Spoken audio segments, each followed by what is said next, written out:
Hi friends, అందరూ ఎలా ఉన్నారు? బాగున్నారా? నేనైతే చాలా బాగున్నాను. మీరు కూడా చాలా బాగుండాలని కోరుకుంటున్నాను. అమ్మవారి దీవెనలు ఎప్పుడు మీ మీద ఉండాలని కోరుకుంటున్నాను. ఈ వీడియో స్టార్ట్ చేసే ముందు మీ అందరికీ అమ్మవారికి ఒకసారి నమస్కరించుకొని ఈ వీడియో స్టార్ట్ చేద్దాం. ఈ వీడియో నచ్చినట్లయితే లైక్ చేయండి, షేర్ చేయండి, సబ్స్క్రైబ్ చేసుకోవడం మర్చిపోకండి. ఏమన్నా చిన్న చిన్న మిస్టేక్స్ కానీ ఉంటే నన్ను క్షమించండి, నన్ను ఆదరించండి.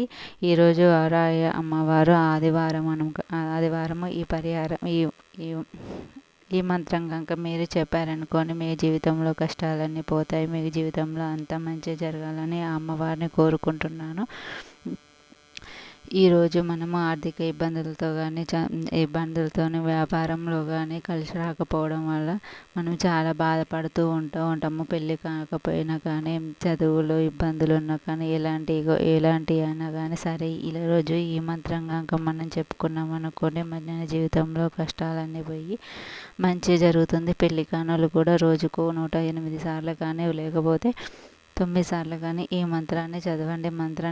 చదవడం రానోళ్ళు ఒక పేపర్ మీద ఈ మంత్రం కనుక చెప్పండి. ఈ మంత్రం చెప్పడం వల్ల మీ జీవితంలో ఉన్న సమస్యలన్నీ పోతాయి.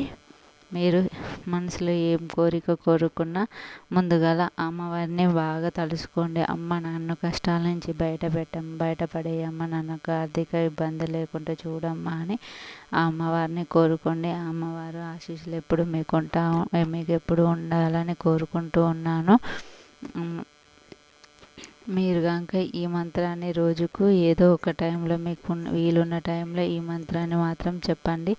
ఆ మంత్రాన్ని చెప్పడం వల్ల మంత్రం చెప్పే ముందు మనము ఏదో ఒక టైం, మీకు మార్నింగ్ కానీ ఈవినింగ్ కానీ ఏ టైం అయితే కుదురుతుందో ఆ టైంలో ప్రశాంతంగా కూర్చొని మంచిగా ఎవ్వరు లేని ప్లేస్లో కూర్చొని మనశ్శాంతిగా ఆ అమ్మవారిని జ్ఞానంలో మునిగి మీకున్న కష్టాలని చెప్పుకుంటూ, మీకున్న సమస్యలని చెప్పుకుంటూ ఆ అమ్మవారి ముందు అమ్మవారిని మన ముందు ఉన్నదని ఊహించుకొని ఆ అమ్మవారితో మీ బాధలన్నీ చెప్పుకుంటూ ఈ మంత్రాన్ని జపించండి. ఎమ్మటే మీ కష్టాలన్నీ తిరిగిపోతాయి.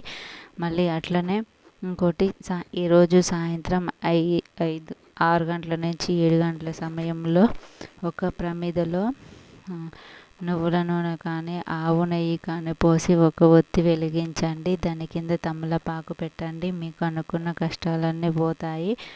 మీరు ఏ కోరిక కోరుకుంటారో ఆ కోరిక దీపం ముట్టించి ఆ దీపం ముందు మీరు అమ్మవారు ఉన్నదని భావించి దీపం ముందు కూడా మీ కష్టాలను చెప్పుకోండి. మీ కష్టాలన్నీ పోతాయి. పెళ్ళి కానోళ్ళు కూడా అంతే అండి. మీరు పెళ్ళి కావాలని కోరుకోండి. పిల్లలు లేని వాళ్ళు కూడా చాలామంది బాధపడుతూ ఉంటారు కదండి. వారాహి అమ్మవారిని తలుచుకున్నారనుకోండి, మీ జీవితంలో అంత మంచి జరుగుతుందండి. ఏ కష్టం వచ్చినా, ఏ బాధ వచ్చినా అమ్మవారు మనల్ని ఆదుకుంటూ ఉంటుందని ఏదో ఒక రూపంలో వస్తూ ఉంటుంది. ఏ రూపంలో వచ్చిన అమ్మవారు మనల్ని చూస్తూనే ఉంటుంది. మన బాధలను అర్థం చేసుకొని మన కష్టాలన్నీ ఒతగుతుంది. ఆ మంత్రం వచ్చి వజ్రఘోష వజ్రఘోష వజ్రఘోష వజ్రఘోష వజ్రఘోష వజ్రఘోష వజ్రఘోష వజ్రఘోష వజ్రఘోష వజ్రఘోష వజ్రఘోష వజ్రఘోష అంటూ చదువుతూ ఉండండి. లేకపోతే ఒక పేపర్ మీద కనుక మీరు ఆ మంత్రాన్ని, వజ్రఘోష అనే మంత్రాన్ని రాసి ఆ పేపర్ని మీరు దిండు కింద కానీ, మీ బుక్స్లో కానీ ఎక్కడైనా పెట్టుకున్నా సరే మీకు మంచి జరుగుతూ ఉంటుందని, మీకున్న సమస్యలన్నీ పోతాయి. నేను చెప్పేది నిజమండి. మీరు ట్రై చేసి చూడండి. మీకు మంచి జరగకపోతే నన్ను అడగండి,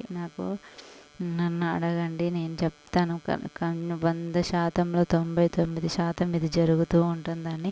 ఈ వీడియో కనుక నచ్చినట్లయితే లైక్ చేయండి, షేర్ చేయండి, కామెంట్ చేయండి, సబ్స్క్రైబ్ చేసుకోండి.